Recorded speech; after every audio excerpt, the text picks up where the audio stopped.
Assalamualaikum warahmatullahi wabarakatuh. Puji beserta syukur mari kita panjatkan kepada Allah Subhanahu wa Ta'ala yang senantiasa memberikan rahmat dan karunia-Nya kepada kita semua. Sholawat beserta salam mari kita panjatkan kepada Nabi besar kita Muhammad Shallallahu Alaihi Wasallam. Yang terhormat Bapak Elan MPD serta Ibu Konita MPD selaku dosen pengampu mata kuliah PKN ini, dan kepada teman-teman yang kami banggakan. Pada kesempatan ini, kami dari kelompok 6 akan memaparkan materi tentang dinamika historis, konstitusional, serta politik, kultural, serta konsep kontemporer penegakan hukum yang berkeadilan. Materi pertama akan dipaparkan oleh Saudari Anne Febriani Effendi. Kepadanya disilakan. Bismillahirrahmanirrahim. Assalamualaikum warahmatullahi wabarakatuh. Perkenalkan, nama saya Anne Febriani Effendi. Di sini saya akan menjelaskan konsep dan urgensi penegakan hukum yang berkeadilan. Menurut Jamli Asidik, Indonesia adalah negara hukum. Artinya, negara yang semua penyelenggaraan pemerintah dan kenegaraan serta kemasyarakatannya berdasarkan atas hukum, bukan didasarkan atas kekuasaan belaka. Indonesia diidealkan dan dicita-citakan sebagai suatu negara hukum Pancasila. Namun, bagaimana ide negara hukum itu selama ini belum pernah dirumuskan secara komprehensif. Yang ada hanya pembangunan bidang hukum yang bersifat sektoral. Untuk dapatnya hukum berfungsi sebagai sarana penggerak, maka hukum harus dapat ditegakkan, dan untuk itu hukum harus diterima sebagai salah satu bagian dari sistem nilai kemasyarakatan yang bermanfaat bagi masyarakat. Penegakan hukum merupakan salah satu usaha untuk mencapai atau menciptakan tata tertib, keamanan, dan ketentraman dalam bermasyarakat, baik itu merupakan usaha pencegahan maupun pemberantasan atau penindakan setelah terjadinya pelanggaran hukum. Ditegakkannya hukum, maka perlu pencerahan pemahaman hukum bahwa sesungguhnya hukum itu tidak lain adalah sebuah pilihan keputusan, sehingga apabila salah memilih keputusan dalam sikap dan perilaku nyata, maka berpengaruh buruk terhadap penampakan hukum di Indonesia. Penegakan hukum di negeri ini adalah merupakan barang langka dan mahal harganya. Hal ini terindikasi berada pada titik nadi karena kondisi penegakan hukum di Indonesia saat ini telah menjadi sorotan yang luar biasa dari komunitas dalam negeri maupun internasional. Proses penegakan hukum pada khususnya dipandang bersifat diskriminatif, mengedepankan kelompok tertentu. Untuk selanjutnya saya akan menjelaskan apa itu pengertian dari penegakan hukum. Penegakan hukum adalah proses dilakukannya upaya untuk tegaknya atau berfungsinya norma-norma hukum secara nyata sebagai pedoman perilaku dalam lalu lintas ataupun hubungan-hubungan hukum dalam kehidupan masyarakat dan bernegara. Dalam arti luas, proses penegakan hukum itu melibatkan semua objek hukum dalam setiap hubungan hukum. Siapa saja yang menjalankan aturan normatif atau melakukan sesuatu atau tidak melakukan sesuatu dengan mendasarkan diri pada norma aturan hukum yang berlaku, berarti dia menjalankan atau menegakkan aturan hukum. Dalam arti sempit, dari segi subjeknya, penegakan hukum itu hanya diartikan sebagai upaya aparatur penegakan hukum tertentu untuk menjamin dan memastikan bahwa suatu aturan hukum berjalan bagaimana dengan seharusnya. Kemudian saya akan menjelaskan konsep dan urgensi penegakan hukum yang berkeadilan. Menurut Thomas Hobbes dalam bukunya Leviathan pernah mengatakan Homo homini lupus, yang artinya manusia adalah serigala bagi manusia yang lainnya. Manusia memiliki keinginan dan nafsu yang berbeda-beda antara manusia satu dengan yang lainnya. Nafsu yang dimiliki manusia ada yang baik dan ada juga nafsu yang tidak baik. Inilah salah satu argumen mengapa peraturan hukum diperlukan. Kondisi yang kedua tampaknya bukan hal yang tidak mungkin bila semua masyarakat tidak memerlukan aturan atau hukum. Menurut Karnenberg dan TKB Sabarudin, kehidupan manusia tidak cukup hidup dengan aman, teratur, dan tertib. Manusia juga perlu sejahtera. Apabila tujuan negara hanya menjaga ketertiban, maka tujuan negara itu terlalu sempit. Tujuan negara yang lebih luas adalah agar setiap manusia terjamin kesejahteraannya di samping keamanannya. Dengan kata lain, negara yang memiliki kewenangan mengatur masyarakat perlu ikut mensejahterakan masyarakat. Teori Karnenberg tentang Negara hukum ini dikenal dengan luas dengan nama teori negara kesejahteraan. Teori negara hukum dari Karnenberg ini banyak dianut oleh negara-negara modern. Negara Kesatuan Republik Indonesia atau NKRI adalah negara hukum. Artinya, negara yang bukan didasarkan pada kekuasaan belaka, melainkan negara yang berdasarkan atas hukum. Artinya, semua persoalan kemasyarakatan, kewarganegaraan, pemerintahan atau kenegaraannya harus didasarkan atas hukum. Mungkin cukup sekian materi yang dapat saya sampaikan, dilanjutkan oleh pemateri selanjutnya. Assalamualaikum warahmatullahi wabarakatuh. Perkenalkan, nama saya Najatul Kamila. Saya akan menjelaskan tentang sumber historis, sosiologis, politisi tentang penegakan hukum yang berkeadilan di Indonesia. Peraturan-peraturan hukum, baik yang bersifat publik, menyangkut kepentingan umum, maupun yang bersifat privasi, menyangkut kepentingan pribadi yang harus dilaksanakan dengan ditegakkannya dalam kehidupan bermasyarakat, berbangsa, dan bernegara. Hukum bertujuan untuk mengatur kehidupan dan ketertiban masyarakat. Untuk mewujudkan masyarakat yang tertib, maka hukum harus dilaksanakan atau ditegakkan secara konsekuen. Penegakan hukum pada dasarnya bertujuan untuk meningkatkan ketertiban kepastian hukum dalam bermasyarakat. Pada dasarnya bertujuan untuk memperoleh perlindungan dan hak-haknya.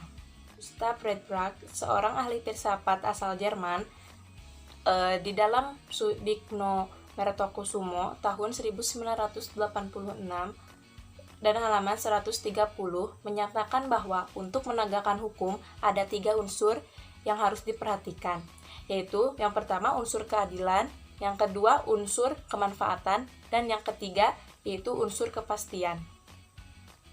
Yang pertama yaitu keadilan. Keadilan merupakan unsur yang harus diperhatikan dalam menegakkan hukum, yang artinya bahwa dalam pelaksanaan hukum, para aparat penegak hukumnya bersikap adil.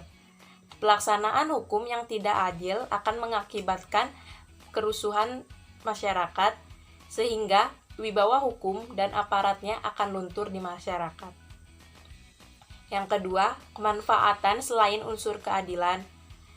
Para aparatur penegak hukum akan menjalankan tugasnya harus mempertimbangkan agar proses penegakan hukum dan pengambilan keputusan memiliki manfaat bagi masyarakat.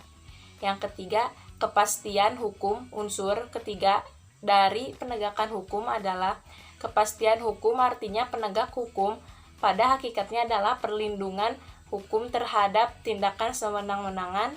Yang adanya kepastian hukum memungkinkan seseorang akan dapat memperoleh sesuatu yang diharapkannya. Dalam rangka penegakan hukum, aparatur penegak hukum harus menunaikan tugasnya sesuai dengan tuntutan yang ada dalam hukum-hukum material dan hukum formal. Yang pertama, hukum material adalah hukum yang memuat peraturan-peraturan yang mengatur kepentingan-kepentingan dan hubungan-hubungan yang berupa perintah-perintah dan larangan. Yang kedua, hukum formal atau disebut dengan hukum acara, yaitu peraturan hukum yang mengatur tentang cara bagaimana mempertahankan dan menjalankan peraturan hukum material. Para aparatur penegak hukum dapat memproses siapapun yang melakukan perbuatan melawan hukum melalui proses pengadilan serta memberi putusan atau vonis. Dengan kata lain, hukum acara berfungsi untuk memproses dan menyelesaikan masalah yang memenuhi norma-norma larangan. Hukum material melalui suatu proses pengadilan dengan berpedoman pada peraturan hukum acara. Hukum acara berfungsi sebagai sarana untuk menegakkan hukum material. Hukum acara hanya digunakan dalam keadaan tertentu, yaitu dalam hal hukum material atau kewenangan yang oleh hukum material diberikan kepada yang berhak dan perlu dipertahankan. Agar masyarakat patuh dan menghormati hukum, maka aparat hukum harus menegakkan hukum dengan jujur tanpa pilih kasih dan demi keadilan berdasarkan kepada Tuhan Yang Maha Esa. Dalam upaya mewujudkan hukum nasional yang bersumber pada Pancasila dan Undang-Undang Dasar Negara Republik Indonesia tahun 1945, bukan hanya diperlukan pembaharuan materi hukum, tetapi yang lebih penting adalah pembinaan aparatur hukumnya sebagai pelaksana dan penegak hukum.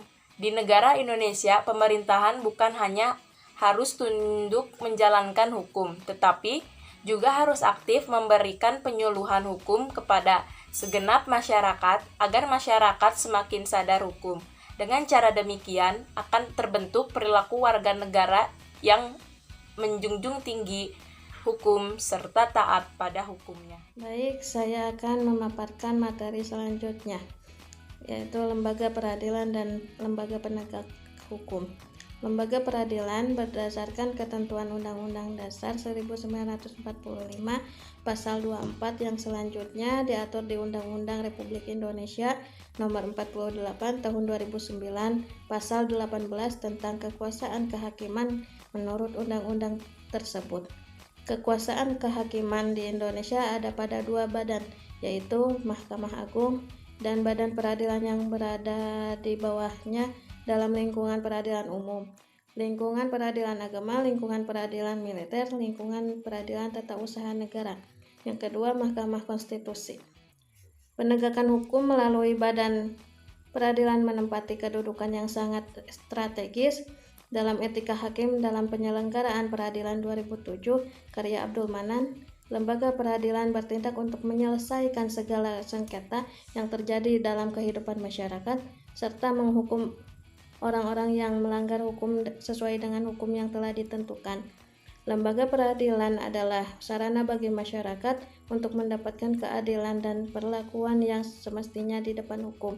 Artinya, bila suatu negara yang tidak mementingkan keberadaan lembaga peradilan atau mengecilkan peranannya, maka negara itu akan mengalami kesulitan dalam menjalankan roda pemerintahan. Keadilan, kepastian hukum, ketertiban, dan kedamaian tidak akan terwujud bila suatu negara tidak mementingkan keberadaan lembaga peradilan. Selain badan peradilan, peran lembaga penegak hukum juga sangat mendukung terwujudnya keadilan dan kedamaian. Beberapa lembaga penegak hukum di Indonesia yaitu yang pertama, Kepolisian Negara Republik Indonesia diatur dalam Undang-Undang Republik Indonesia Nomor 2 Tahun 2002. Yang kedua, Kejaksaan Republik Indonesia diatur dalam Undang-Undang Republik Indonesia Nomor 16 Tahun 2004. Yang ketiga, Hakim sebagai pelaksana kekuasaan kehakiman diatur dalam Undang-Undang Republik Indonesia Nomor 4 Tahun 2004.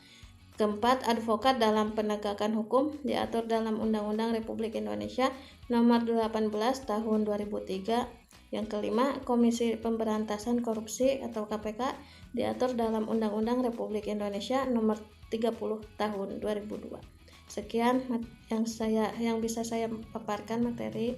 Selanjutnya pemaparan materi selanjutnya. Assalamualaikum warahmatullahi wabarakatuh. Nama saya Dela Nur Huda dari kelas 1B PG PAUD akan menjelaskan tentang argumen, dinamika, dan tantangan penegakan hukum yang berkeadilan di Indonesia.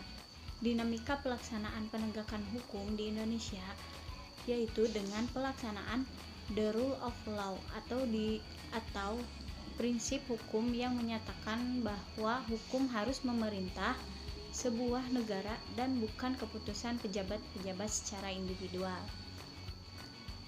Mengandung keinginan untuk terciptanya negara hukum yang membawa keadilan bagi seluruh rakyat. Penegakan rule of law harus diartikan secara hakiki atau material, yaitu dalam arti pelaksanaan dari just law.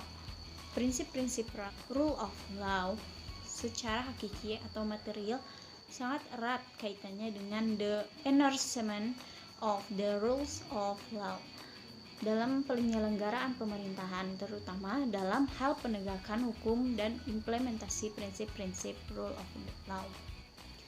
Berdasarkan pengalaman berbagai negara dan hasil kajian menunjukkan bahwa keberhasilan the enforcement of rules of law tergantung kepada kepribadian nasional masing-masing bangsa. Menurut Sunarjati Hartono tahun 1982. Hal ini didukung oleh kenyataan bahwa rule of law merupakan institusi sosial yang memiliki struktur sosiologis yang khas dan mempunyai akar budaya yang khas pula. Rule of law ini juga merupakan legalisme, suatu aliran pemikiran hukum yang di dalamnya terkandung wawasan sosial.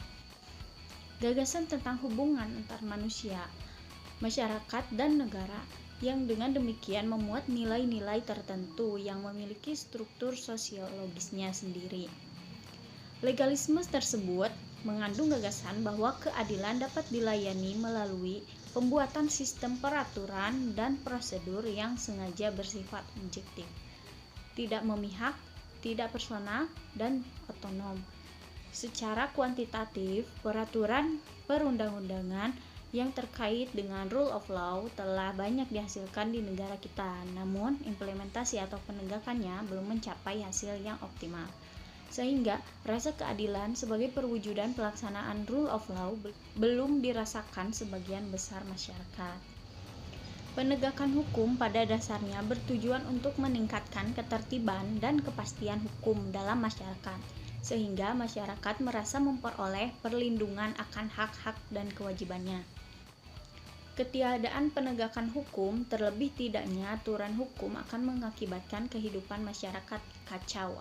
Demi kepastian hukum, untuk memenuhi rasa keadilan masyarakat, upaya penegakan hukum harus selalu dilakukan secara terus-menerus. Negara bangsa Indonesia sebagai negara modern dan menganut sistem demokrasi konstitusional telah memiliki sejumlah peraturan perundang-undangan, lembaga hukum, dan badan-badan lainnya ataupun aparatur penegak hukum. Penegakan hukum bertujuan untuk meningkatkan ketertiban dan kepastian hukum dalam masyarakat, sehingga masyarakat merasa memperoleh pengayoman dan hak-haknya terlindungi. Aparatur hukum yang mempunyai tugas untuk menegakkan dan melaksanakan hukum antara lain lembaga kepolisian, kejaksaan, dan kehakiman. Penegakan hukum di Indonesia masih menghadapi masalah dan tantangan untuk memenuhi rasa keadilan masyarakat. Penegakan hukum sangat penting diupayakan secara terus-menerus untuk meningkatkan ketertiban kepastian hukum dalam masyarakat, sehingga masyarakat merasa memperoleh perlindungan akan hak-hak dan kewajibannya. Kondisi penegakan hukum di masyarakat dapat diwujudkan dalam beberapa cara, antara lain dari segi pelanggarannya, segi pelaksanaan hukum, segi media, dan segi penegakan hukum. Terdapat berbagai faktor-faktor masyarakat dapat mematuhi hukum baik secara menyeluruh maupun secara intern masyarakat itu sendiri. Cara supaya hukum itu tegak dapat berupa tindakan dan pendidikan. Ditindak berarti tantangan bagi penegak hukum atau lebih mendisiplinkan pengawasan ke arah kepatuhan masyarakat terhadap undang-undang, sehingga didorong untuk patuh pada hukum tentang bagaimana menjadi masyarakat yang baik dan dapat mengelola dirinya yang berjiwa Pancasila. Adapun solusi untuk dinamika dan tantangan penegakan hukum yang berkeadilan di Indonesia antara lain ditinjau dari filsafat hermeneutik adalah bagi para penegak hukum di Indonesia mengembalikan permasalahan kepada nilai jati diri bangsa sesungguhnya, yakni Pancasila dan pembukaan Undang-Undang Dasar 1945, serta menerima konsep hukum baru yaitu hukum progresif atau bagian dari hukum non-doktrinal yang lebih baik menekankan pada nilai-nilai moral, sosial, religius, dan memandang suatu permasalahan ditinjau dari berbagai disiplin keilmuan yang bisa sinkron terhadap ilmu hukum itu sendiri. Yang selanjutnya adalah memahami dan melaksanakan hukum peraturan hukum yang berlaku di Indonesia guna tercapai penegakan hukum yang berkeadilan. Lembaga hukum harus diperbaiki agar terwujud etika penegakan hukum yang berkeadilan, tidak bersifat diskriminatif, dan mementingkan kepentingan sendiri di atas kepentingan negara. Yang selanjutnya adalah masyarakat mengamalkan Pancasila sebagai etika dan nilai-nilai masyarakat di Indonesia. Nah, yang terakhir adalah lembaga hukum yang harus diperbaiki agar wujud rule breaking atau penerapan hukum yang melompat ke aspek nilai-nilai keadilan dan terutama kemanusiaan dengan mengamalkan Pancasila sebagai etika dan nilai-nilai masyarakat Indonesia. Kiranya aparat penegak hukum yang lebih memahami secara mendalam dan menyeluruh tentang hakikat dan tujuan hukum sehingga tidak mudah terjebak dalam paradigma positivisme yang hanya bertolak kepada aturan perundang-undangan yang berlaku, mengingat begitu pesatnya perkembangan kehidupan sosial masyarakat sehingga membutuhkan adanya penemuan-penemuan hukum yang baru dalam memenuhi kebutuhan masyarakat terhadap hukum, sehingga penegakan hukum di Indonesia tidak bersifat konstekstual, sehingga dalam pelaksanaannya dalam disesuaikan dengan budaya, etika, dan moral masyarakat Indonesia seiring dengan perkembangan zaman.